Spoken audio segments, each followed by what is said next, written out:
Между Европой и Соединенными Штатами, похоже, самый серьезный конфликт за всю историю существования НАТО. Президент США Дональд Трамп абсолютно всерьез вцепился в идею приобрести Гренландию, датский остров на севере Атлантики, стратегически важный для обороны Запада. Приобрести он его хочет уже как угодно, может купить, но постоянно угрожает и военным захватом. Силовой вариант, конечно же, будет означать войну между странами НАТО и фактическое разрушение альянса, который существует десятилетия. И хотя прям пока вот мы готовили этот выпуск, Трамп заявил, что ему, мол, сделали приятное предложение по соглашению о Гренландии и Арктике в целом, в связи с чем он пока придержит пошлины, которыми угрожал европейским странам, исключать, что он трижды передумает, пока возвращается домой, нельзя. Ведь за Трампом часто замечали, что его мнение по любому вопросу сильно зависит от того, с кем он обсуждал конкретный вопрос последним.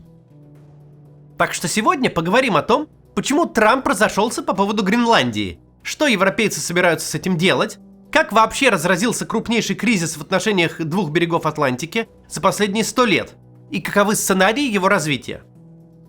Только перед тем, как начнем, напомню. По ссылке в описании вы найдете бесплатные способы по обходу блокировок YouTube, WhatsApp и Telegram, которые собирает наша команда. Мы каждый день сами их тестируем и проверяем, все ли работает. Ну вот, начинаем.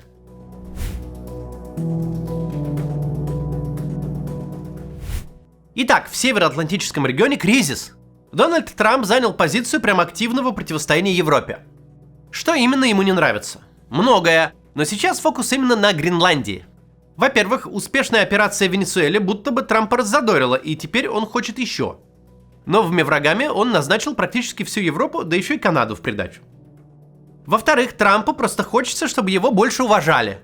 И мы тут не копаемся в его голове, он практически прямым текстом об этом заявил в письме норвежскому премьер-министру Йонасу Гару Стёре, связав все свои агрессивные заявления с тем, что ему не дали Нобелевскую премию мира, которую вручает Норвежский Нобелевский комитет, а значит, премьер-министр должен был позаботиться, чтобы она ушла правильному адресату. Трамп в письме так и пишет: «Вы мне не дали Нобелевку, а значит, я теперь могу и не заботиться о мире и спокойствии. А потому заберу Гренландию. Ведь с чего ею вообще датчане владеют? Потому что они туда когда-то приплыли? А мы тоже туда плавали. С уважением, президент Трамп». Агрессивная риторика против Гренландии серьезно напрягает остальных членов НАТО. И это неудивительно. Отдельно напрягается Канада, у которой с США гигантская граница, и которой Трамп уже угрожал присоединением в качестве 51-го штата. Ведущее канадское издание Globe and Mail пишет: в канадской армии начали всерьез готовить планы на случай вторжения Америки. Это не норма. США с Канадой ближайшие друзья и союзники, и такое планирование очень тревожный сигнал. Но в первую очередь речь все-таки о Гренландии и о том, что Америка может ее взять и просто захватить.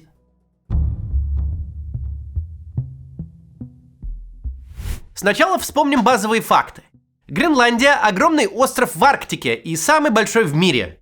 Принадлежит он Дании, которая много веков назад его колонизировала. В 20 веке, правда, уже все деколонизировали, но гренландцы с датчанами договорились о среднем варианте. Гренландия стала автономной частью королевства, со своим правительством и парламентом.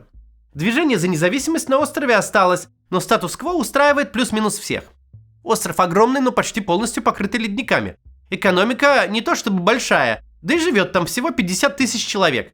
Так что датчане вливают в бюджет Гренландии немало денег, ну а местные довольны. Присоединяться к Америке никто особо и не думал.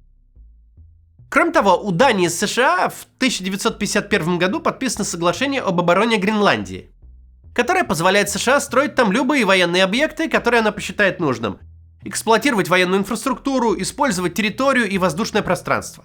Причем раньше, во время Холодной войны, у США действительно в Гренландии были более 10 тысяч военных и десятки баз, которые после завершения Холодной войны за ненадобностью закрыли. Сейчас осталась одна база примерно с 200 военными, но соглашение спокойно позволяет США восстановить все, что там было, и при желании построить еще.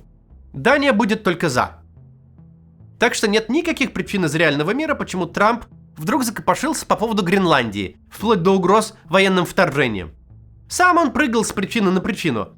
Тут вам и ресурсы, которые у Гренландии спрятаны подо льдом, редкоземельные металлы, все те же самые, вот это все. И новые торговые пути, которые пойдут мимо Гренландии, как только подтает арктический лед. И просто какое-то странное заявление о том, что если США не заберут Гренландию, то ее заберут солдаты НАТО. Россия и Китай заберут ее. Без уточнений, правда, как. Но в последние пару дней Трамп все же сфокусировался на одном аргументе.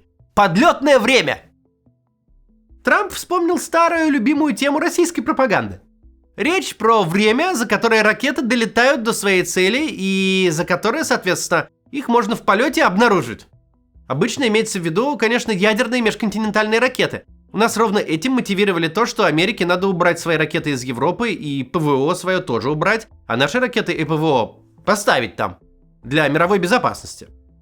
Теперь на ту же стезю навострился американский президент. И все дело в базовой географии. Гренландия находится на кратчайшем пути между Россией и Америкой. На обычной карте мира этого не видно, но на глобусе сразу понятно. Если когда-нибудь Россия, не дай бог, запустит ракеты по Америке, то они действительно полетят над Гренландией. Бомбардировщики тоже там полетят. От Китая, кстати, кратчайший путь до Америки тоже через Северный полюс. Так что определенно есть логика в том, чтобы устанавливать радары и системы ПВО в Гренландии. Правда, есть в этой истории один небольшой нюанс. Там все уже и так стоит. Все имеется. У Америки в Гренландии есть своя военная база Петуфик, где американские солдаты сидят в жуткой холодрыге под метром снега именно для вышеописанных целей. Управляют радарами, которые должны ловить ракеты и самолеты из России и Китая. Абсолютно все уже работает. Все консерны закрыты. Америке уже, как я уже сказал, все в Гренландии можно. Национальная безопасность обеспечена. Сделано все это с полного согласия как датского правительства, так и гренландского. Петуфик держит пост уже много десятилетий, а во времена Холодной войны там были и другие базы США. Так что если бы сейчас Америка захотела завести туда еще солдат, радаров и самолетов, ей бы все разрешили. Нужно просто позвонить и, может быть, бумажку подписать. В этом и смысл военных альянсов. И у Дании, и США в вопросе военных отношений все всегда было прекрасно. Но тут пришел Трамп. Реальной причины Америки захватывать Гренландию нет никакой. Как нет и причины захватывать Канаду. Канада и Дания – ближайшие союзники США. Альянсы крепкие, экономики большие и успешные. С врагами Америки никто из них не дружил, а в самих странах Америку любили, просто на расстоянии. Так зачем же это все? Подумаем об этом после небольшой рекламы. Посмотрите, пожалуйста. В 2023 году правительство Израиля остановило экстренную репатриацию. Желающие переехать тогда попросту перегрузили систему. Только в 2022 приехали 70 тысяч репатриантов, в 2,5 раза больше, чем в 2021. Неудивительно, что сроки рассмотрения заявлений в консульствах резко выросли, а в стране начались дискуссии об ужесточении программы.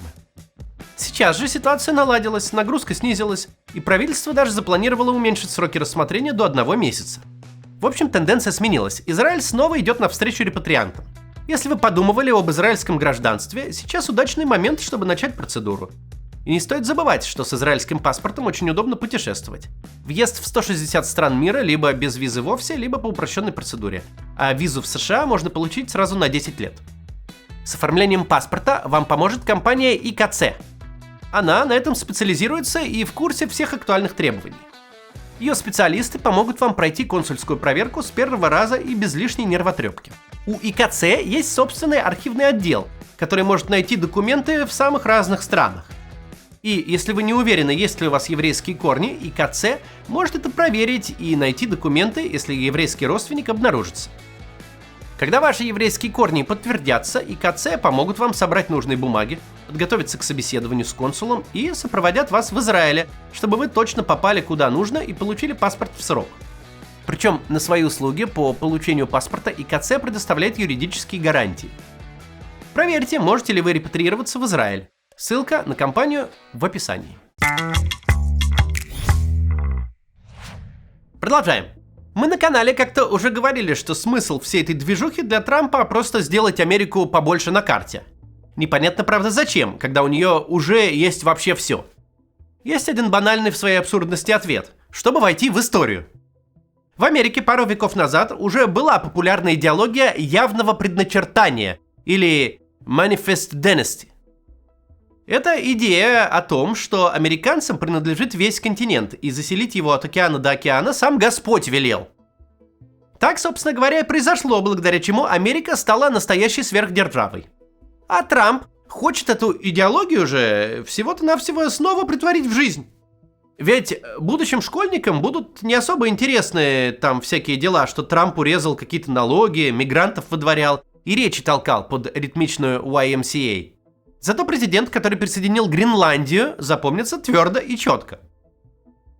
Дональд Трамп хочет войти в историю и, видимо, нашел способ, как это сделать гарантированно.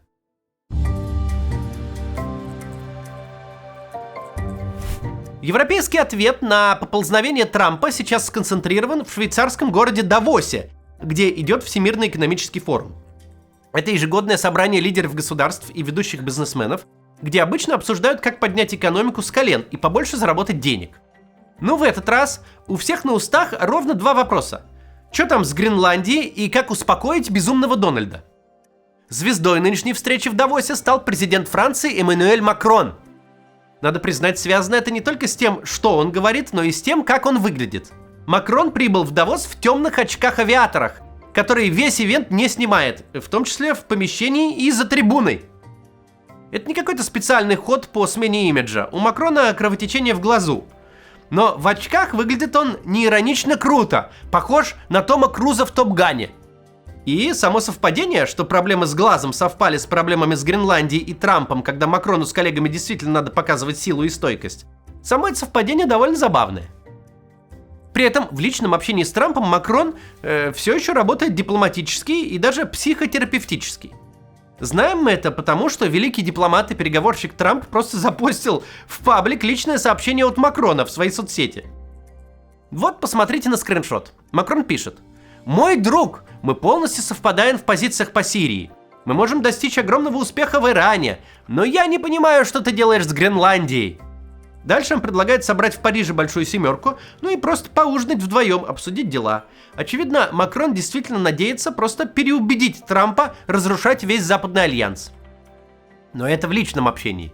В речах в Давосе европейцы демонстрируют, что нынешнее поведение Трампа их уже конкретно достало. Макрон свою речь начал с грустной шутки. «Мы, говорит, живем во времена мира, стабильности и предсказуемости». Все посмеялись, после чего французский президент перешел к делу. Он раскритиковал Трампа за его постоянные угрозы ввести тарифы, особенно когда эти угрозы связаны с попыткой захватить территории собственных союзников. Макрон добавил, что взаимоуважение в Европе ценят больше, чем буллинг. И что теперь его цель построить сильную Европу, но через сотрудничество, а не через угрозы. Нельзя тут не упомянуть очень мемный кусок выступления Макрона, который теперь постит в Твиттере по любому абсолютно поводу, но в основном по вопросам написания кода.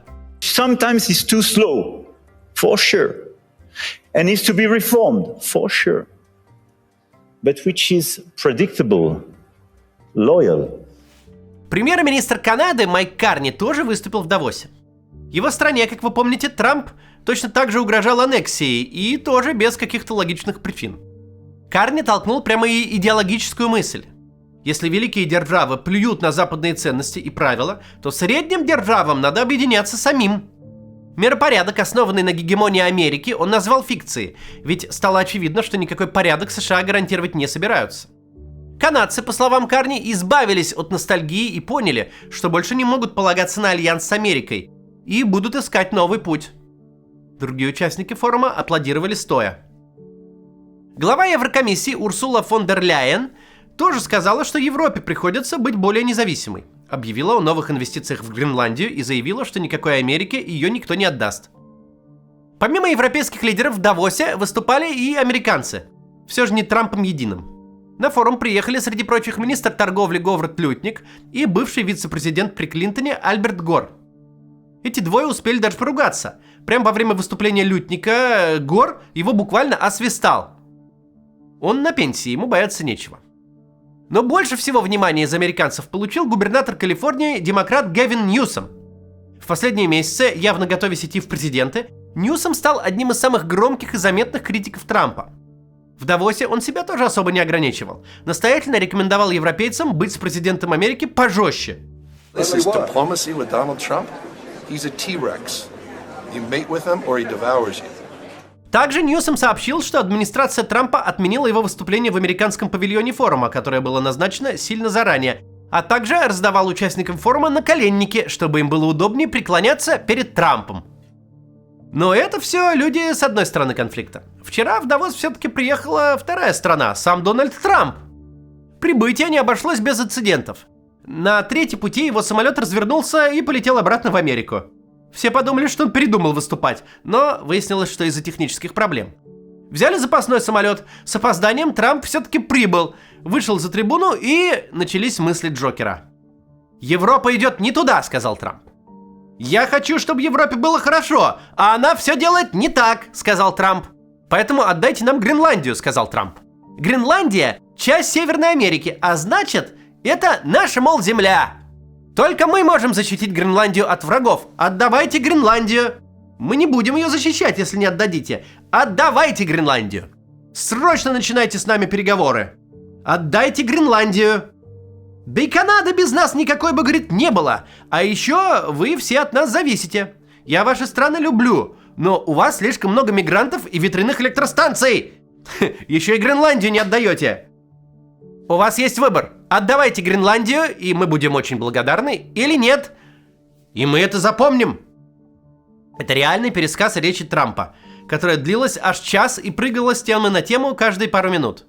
Лишь одна хоть какая-то позитивная вещь была. Трамп сказал, что силой захватывать Гренландию он не будет. Но все остальное время он без остановки угрожал европейцам. Не забыв упомянуть, конечно, что он наложит тарифы на всех, и все будут страдать. Впечатление однозначное. Трамп союзников Америки союзниками совсем не видит. И будет давить, пока не додавит. Таковы чудеса современной американской дипломатии.